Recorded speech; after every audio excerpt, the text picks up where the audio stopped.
आज हम लोग बात करेंगे सेक्शन 31 और section 32 of the Indian partnership act 1932। तो सबसे पहले सेक्शन 31 हमें बताता है एडमिशन ऑफ अ पार्टनर। तो क्या है इसमें कि a new partner may be admitted into partnership firm only with the consent of all the partners. जब सारे पार्टनर्स की सहमति होगी तभी किसी नए पार्टनर को एडमिट किया जाएगा, मतलब पार्टनरशिप फर्म में शामिल किया जाएगा। एडमिट करने का मतलब ये है, a new partner admitted will not be liable for any acts of other partners और फर्म बिफोर हिज एडमिशन।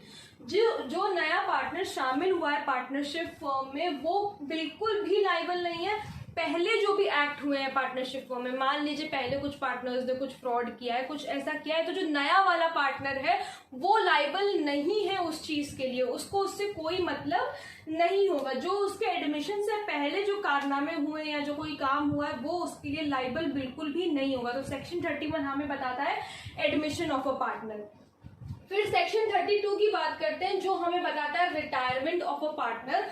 सबसे पहली बात तो ये एक छोटी सी बात है, उसे पढ़ लेते हैं कि when the partner withdraws from the partnership by dissolving it then it is dissolution but not a retirement. जब खत्म कर देता है कोई पार्टनर पार्टनरशिप को तो उसे डिससॉल्यूशन कहते हैं, ये हमें पता है। उसे रिटायरमेंट नहीं कहते कि उसने अपना पार्टनर खत्म कर दिया, उसने पार्टनरशिप फर्म ही खत्म कर दी।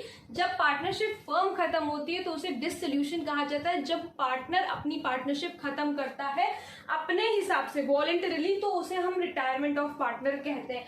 अब पार्टनर कैसे रिटायर हो सकता है वो देख लेते हैं कि when there is a partnership at will. Partnership at will क्या होती है ये हम सबको पता है, हम पढ़ चुके हैं, लेकिन अगर आप लोगों ने टाइप्स ऑफ पार्टनरशिप वाली वीडियो नहीं देखी है तो उसे देख लीजिएगा। पार्टनरशिप एट विल पे बहुत ही फुली फ्लेजेड वीडियो बनी है, आपको समझ में आ जाएगा। तो एक थोड़ा सा ब्रीफ बता देती हूँ कि पार्टनरशिप एट विल क्या होती है। पार्टनरशिप एट विल वो होती है कि दोनों ही पार्टनर्स के बीच में कोई टाइम ड्यूरेशन नहीं होता, मतलब पार्टनरशिप में कोई भी टाइम ड्यूरेशन नहीं होता। कभी भी कोई भी पार्टनर वो रिटायरमेंट ले सकता है या अपनी पार्टनरशिप को डिसॉल्व कर सकता है, खत्म कर सकता है, ठीक है। तो when there is a partnership at will by serving a notice to all the existing partners। जब पार्टनरशिप एट विल है तो या रिटायरमेंट कैसे लेगा कोई भी पार्टनर, नोटिस दे दे, सारे जितने भी सारे पार्टनर्स हैं उनको नोटिस दे दे कि वो रिटायरमेंट लेना चाहता है तो उस तरीके से वो रिटायर हो सकता है। When there is an express agreement between the partners, जब एक्सप्रेस एग्रीमेंट हो सारे पार्टनर्स के बीच में तो वो रिटायरमेंट ले सकता है। And when the consent of all the partners is given, ये भी बहुत ज्यादा इंपॉर्टेंट बात है कि जब सारे पार्टनर्स की सहमति होगी तभी वो इंसान रिटायरमेंट ले पाएगा जो रिटायरमेंट लेना चाहता है। तो ये था सेक्शन 31 और सेक्शन 32। सेक्शन 31 में एडमिशन ऑफ पार्टनर बताया गया और सेक्शन 32 में रिटायरमेंट ऑफ पार्टनर्स बताया गया है, और ये कि किस तरीके से रिटायर हो सकता है इंसान, किस तरीके से पार्टनर रिटायर हो सकता है।